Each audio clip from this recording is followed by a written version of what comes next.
Welcome to radiation academy. Radiation academy में आपका स्वागत है।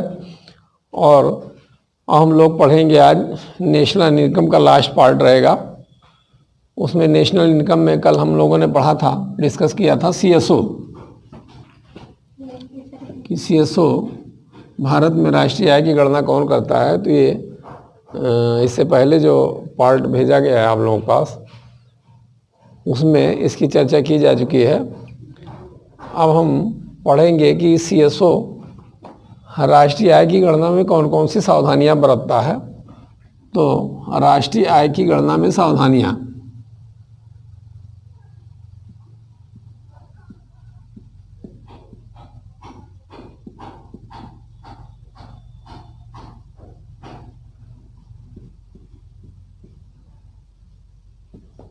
में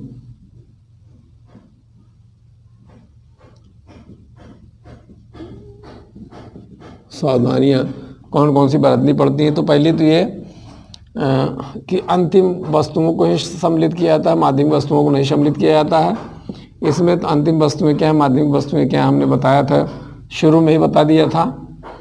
तो अंतिम वस्तुओं को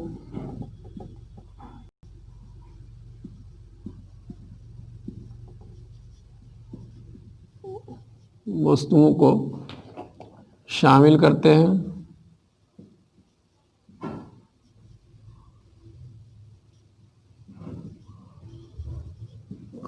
माध्यमिक को नहीं। नंबर 2, उसी वर्ष में उत्पादित वस्तुओं एवं सेवाओं को राष्ट्रीय आय गणना में शामिल किया जाता है जिस वर्ष राष्ट्रीय आय की गणना की जा रही है। जिस वर्ष में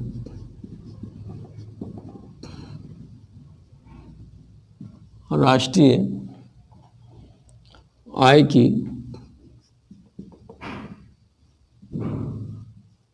गणना की जाती है, उसी वर्ष में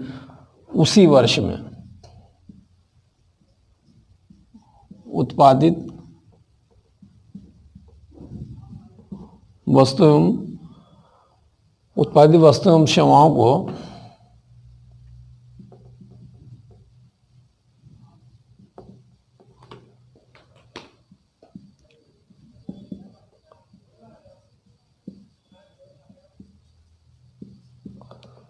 को शामिल करते हैं।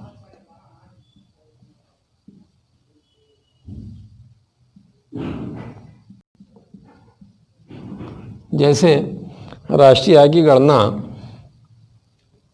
2000 में की जा रही है, 2000 में, तो इसी वर्ष 2000 में ही उत्पादित वस्तुओं एवं सेवाओं को राष्ट्रीय आय में शामिल करेंगे। इसके पहले या पश्चात, यानी 2019 या 2001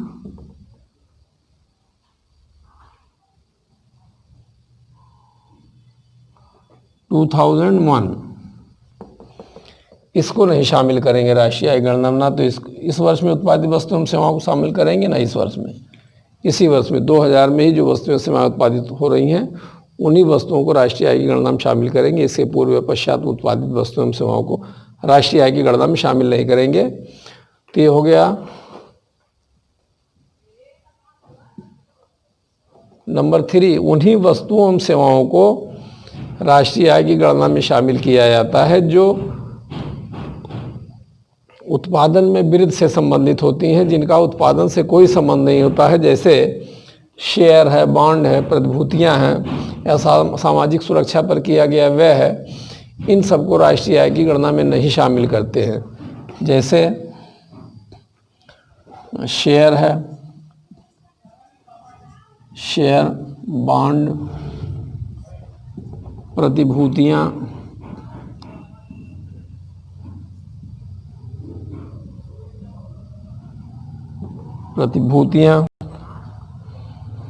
सामाजिक सुरक्षा पर किया गया व्यय।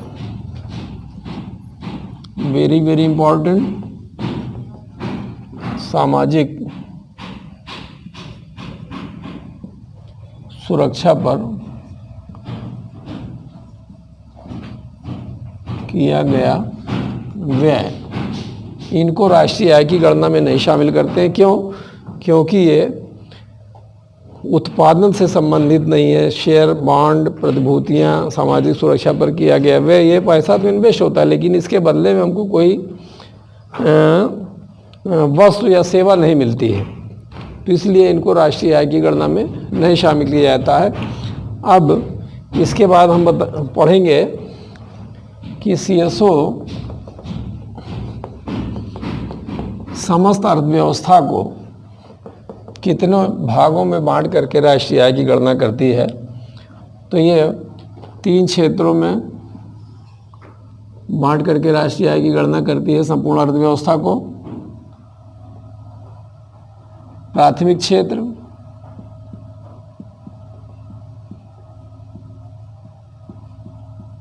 द्वितीयक क्षेत्र,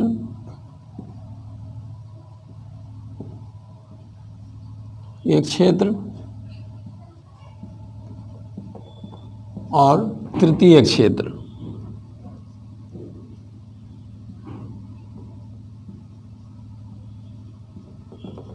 ये 4 क्षेत्र 3 क्षेत्रों में बांट करके CSO राष्ट्रीय आय की गणना करता है।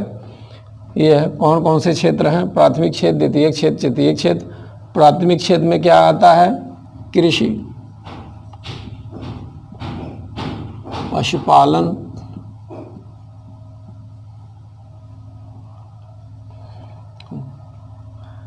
पशुपालन, मत्स्य पालन,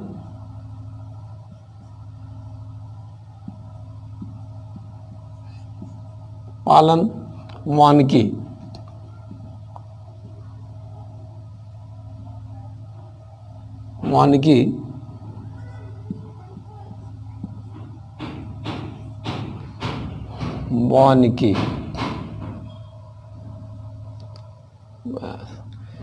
ये प्राथमिक क्षेत्र है। द्वितीय क्षेत्र में उद्योग आ जाएगा आपका, जिसमें आ जाएगा निर्माण है, विनिर्माण है,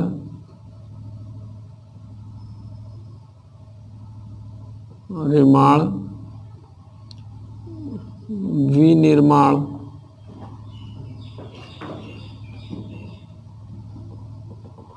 खनन,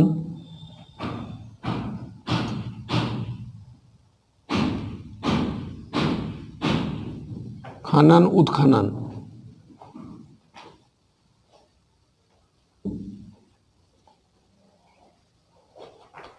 ये आपका द्वितीय क्षेत्र में है। निर्माण, निर्माण उसको जैसे आपने किसी बिल्डिंग का निर्माण किया तो निर्माण में आ जाएगा। उस बिल्डिंग के अंदर अगर कोई किसी चीज़ का प्रोडक्शन आप कर रहे हैं तो आपका विनिर्माण। कंस्ट्रक्शन, मैन्युफैक्चरिंग, विनिर्माण में आ जाएगा।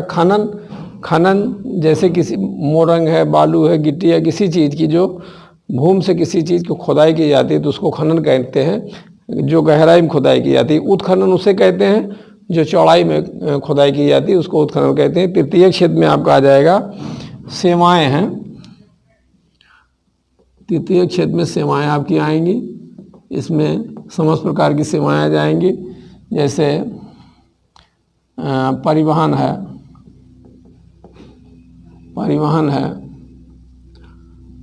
व्यापार है, होटल है,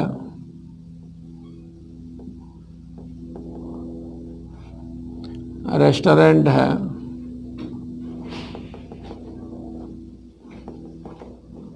रेंट है, बीमा है, बैंकिंग है,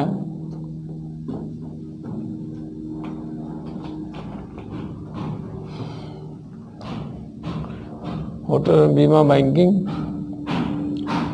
और आपका आ जाएगा संपदा भवनों का स्वामित्व,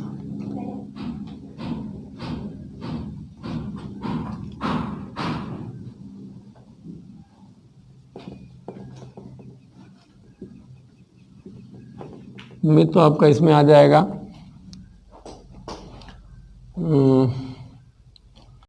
बीमा, संपदा भवनों का स्वामित्व।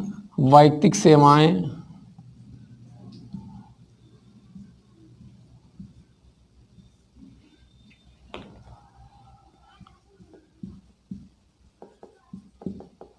सेवाएं, विदेशी व्यापार,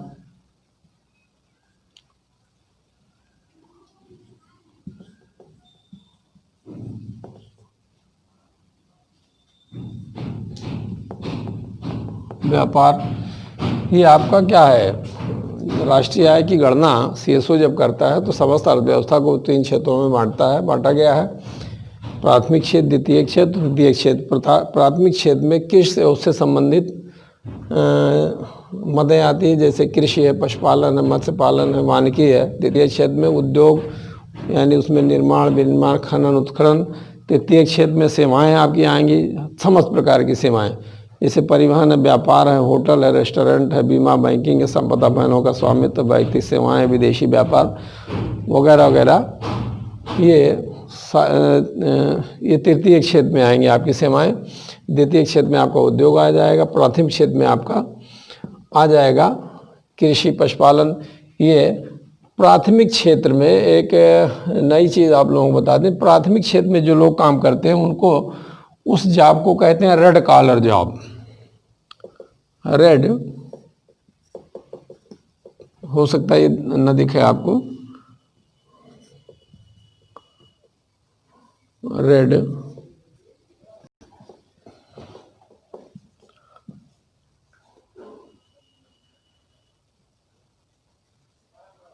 कॉलर जॉब, जो प्राथमिक क्षेत्र में लगे हुए लोग हैं, चाहे वो कृषि कर रहे हों,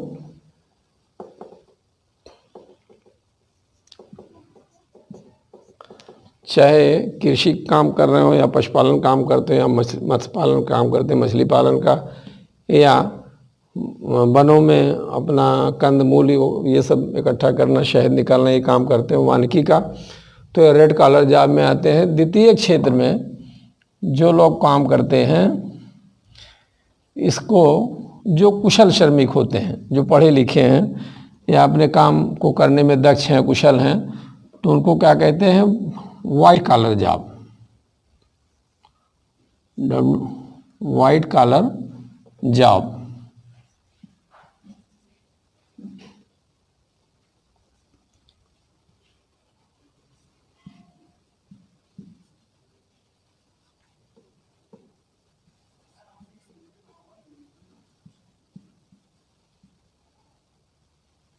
वाइट कॉलर जॉब बोलते हैं जो कुशल श्रमिक हैं, द्वितीय क्षेत्र के जो कुशल श्रमिक हैं, इनको कहते हैं वाइट कॉलर जॉब।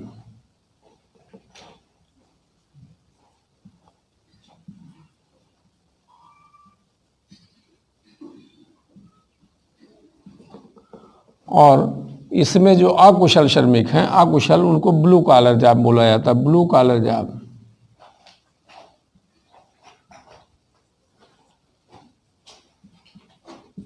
जॉब। एक अकुशल श्रमिक, अकुशल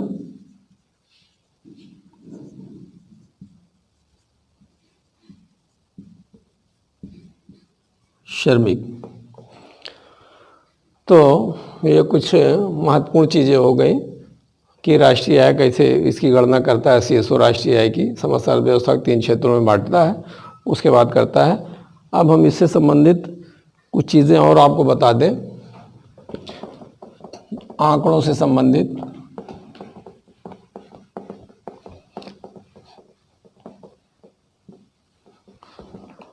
जो पूछा भी जाता है परीक्षाओं में और पूछे जाने की फिर संभावना है, तो उसमें है स्वतंत्र भारत, स्वतंत्रता से पूर्व राष्ट्रीय आय की गणना सबसे पहले 1668 में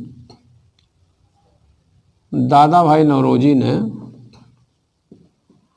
जिनकी आज़ादी में भी महत्वपूर्ण भूमिका रही, और इन्होंने भारतीय अर्थव्यवस्था को मजबूत करने के लिए तमाम प्रयास किए, तमाम सुझाव दिए। तो दादा भाई नौरोजी में राष्ट्रीय आय की गणना सबसे पहले किया था 1668 में, और इनकी एक पुस्तक इन्होंने लिखी थी उस टाइम, उनका नाम था poverty and un-British rule in India. Poverty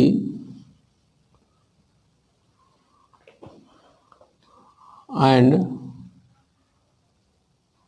un-British rule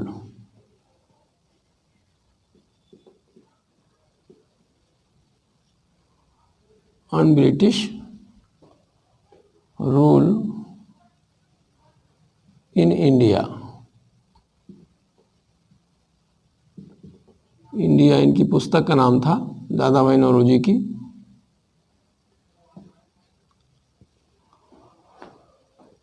तो इन्होंने अपनी पुस्तक में सबसे पहले राष्ट्रीय का अनुमान लगाया 1668 में। तब पर कैपिटा इनकम, प्रति व्यक्ति आय 20 रुपये थी, 20 रुपये।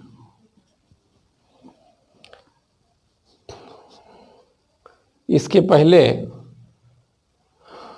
बाद डॉक्टर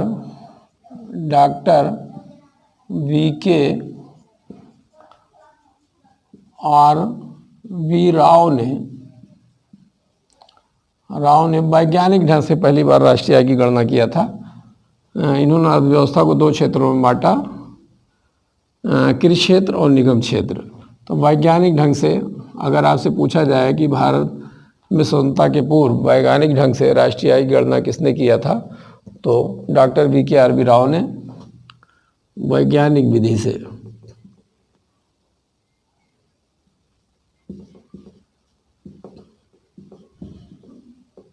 राष्ट्रीय आय की गणना किया था। सीएसओ का गठन मैंने कल बताया था कि 2 मई 1951 में किया गया था। इसके पहले राष्ट्रीय आय की गणना राष्ट्रीय आय समिति करती थी, सीएसओ से पूर्व। सीएसओ से पूर्व राष्ट्रीय आय की गणना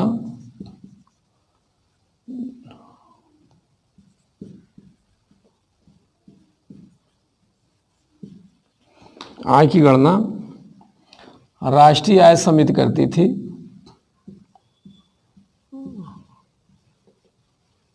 आय समिति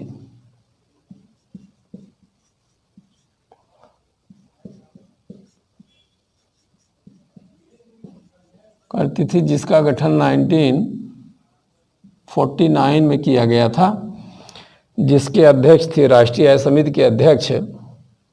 इसका गठन कब किया गया था? 1949 में। इसके अध्यक्ष थे प्रोफेसर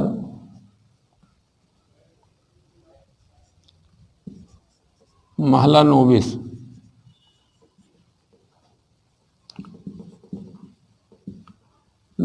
थे और इन्हीं के नाम पर प्रथम, ये नियोजन में हम लोग पढ़ेंगे, प्रथम पंचवर्षीय योजना का मॉडल जो था महालानोबिस मॉडल था। तो इसके अध्यक्ष थे राष्ट्रीय आय समिति के प्रोफेसर महालानोबिस, और इसके 2 सदस्य थे भारतीय, 3 सदस्य विदेशी थे। वो भी पूछ लिया जाता है और फिर पूछा जा सकता है, तो उनको लिख लीजिए। राष्ट्रीय आय समिति के स्वदेशी सदस्य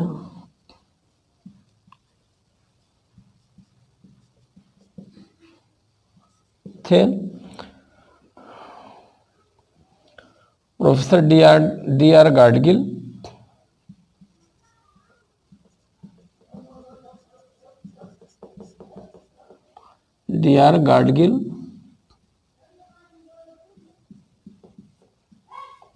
गाडगिल और प्रोफेसर बी.के. आर.बी. राव।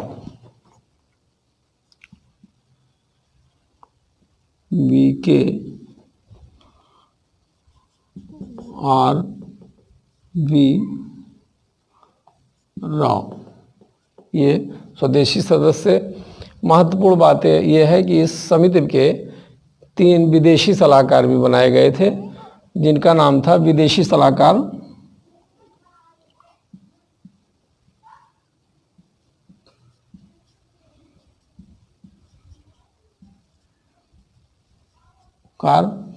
ये थे विदेशी सलाहकार, ये थे साइमन कुजनेट,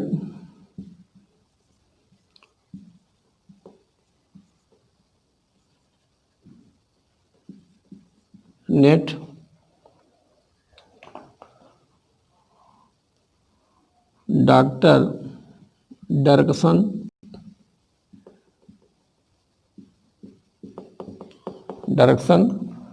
और professor J.R.N. Stone, professor J.R.N.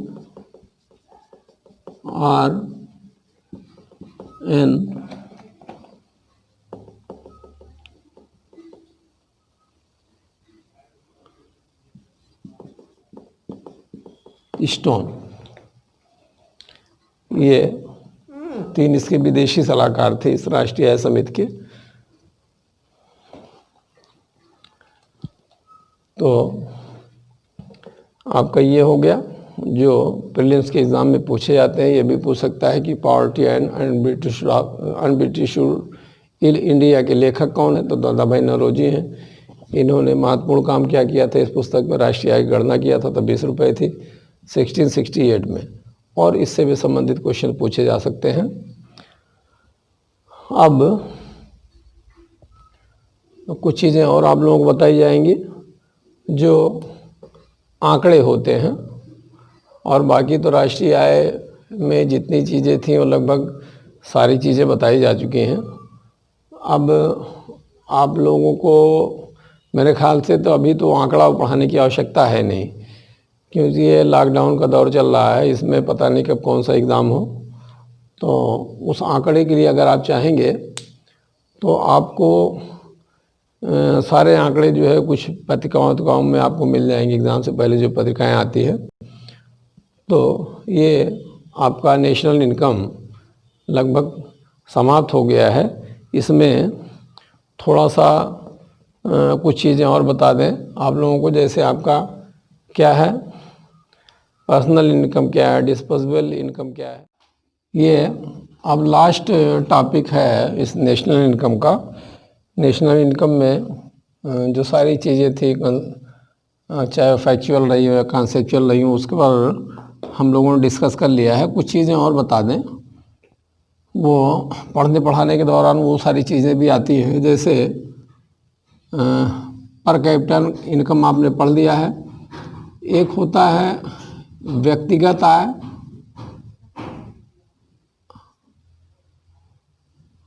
व्यक्तिगत आय,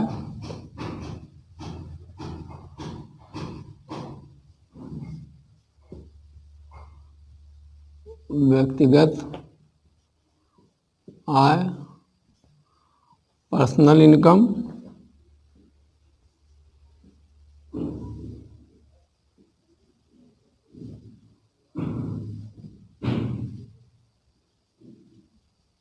इनकम, और दूसरा होता है व्यय योग्य आय, व्यय योग्य आय and disposable income, disposable income.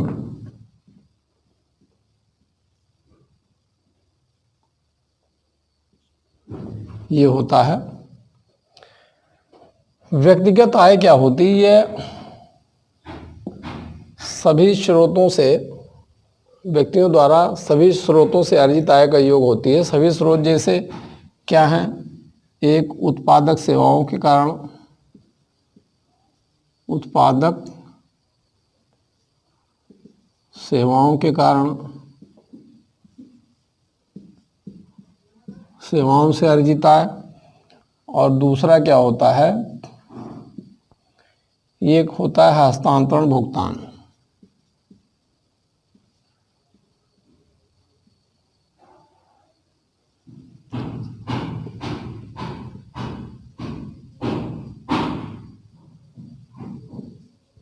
भुगतान।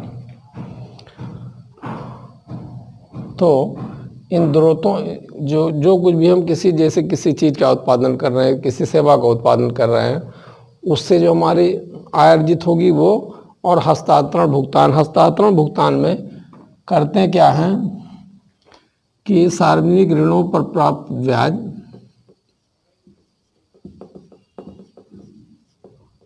ऋणों पर प्राप्त ब्याज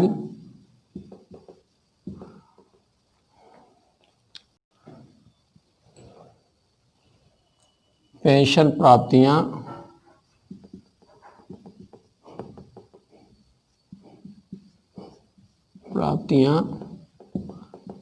बेरोजगारी भत्ता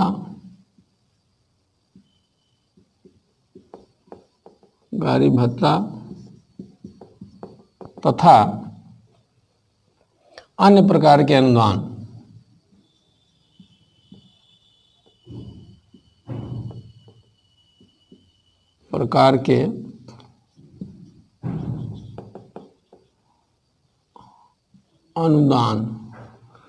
जो मिलता है, ये हस्तांतरण भुगतान की श्रेणी में आता है। सार्वजनिक ऋणों पर प्राप्त ब्याज, पेंशन प्राप्तियां, बेरोजगारी भत्ता, अन्य प्रकार के अनुदान, इनसे जो अर्जित आय होती है वो प्लस उत्पादक सेवाओं के कारण, चाहे वस्तुओं का उत्पादन किया जाए या सेवाओं का उत्पादन किया जाए,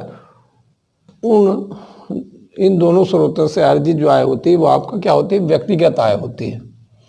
व्यक्तिगत आय और व्यय योग्य आय में अंतर ये होता है कि व्यक्तिगत आय को आप अभी अपने मन मर्जी से व्यय नहीं कर सकते हैं, क्योंकि वह व्यय योग्य नहीं। व्यक्तिगत आय में क्या होता है? टैक्स जो है सम्मिलित होता है, और जब इस व्यक्तिगत आय में से हम टैक्स अदा कर देते हैं, डायरेक्ट टैक्स जो लगता है पर्सनल इनकम पर, तो उसमें जब हम टैक्स अदा कर देते हैं तो वो व्यय योग्य आय हो जाती है। तो उस व्यय योग्य आय का हम दो पार्ट करते हैं, एक तो उपभोग करेंगे और दूसरा बचत कर लेंगे। तो व्यक्तिगत आय और व्यय योग्य आय में यही अंतर है कि व्यक्तिगत आय में इन दोनों स्रोतों से अर्जित आय, व्यक्तिगत आय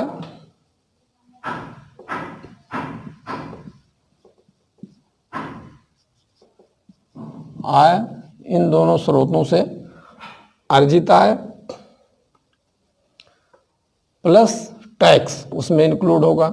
ये आईएएस वगैरह में घुमा करके पूछ सकता है कि व्यक्तिगत आय में सम्मिलित होता है, तो ये उत्पादक सेवाओं से आय, हस्तांतरण भुगतान से आय, प्लस उसमें जो टैक्स सम्मिलित होता है, व्यक्तिगत आय होता है। तो व्यक्तिगत आय को हम इस तरीके से लिख सकते हैं कि व्यक्तिगत आय क्या हो जाएगा? व्यय योग्य आय, व्यय योग्य आय प्लस टैक्स, आयकर,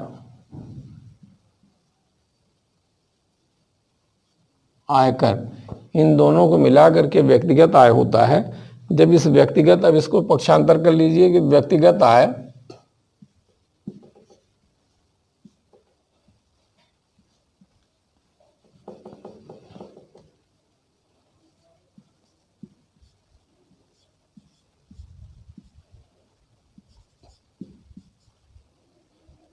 आय में से जब ये आयकर निकाल देंगे,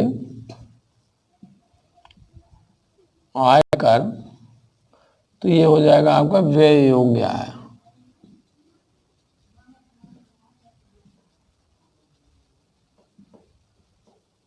व्यय योग्य आय,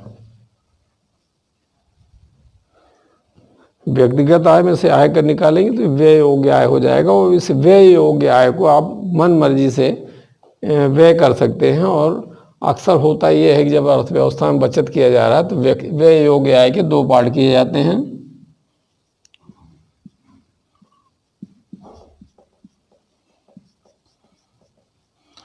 आय बराबर होता उपभोग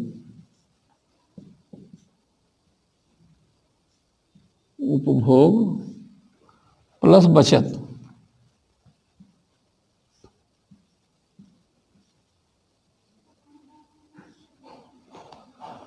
या इस तरीके से भी लिख सकते हैं, disposable income DI equal to आपका हो जाएगा कंजम्पशन C यानी उपभोग प्लस सरप्लस यानी बचत S।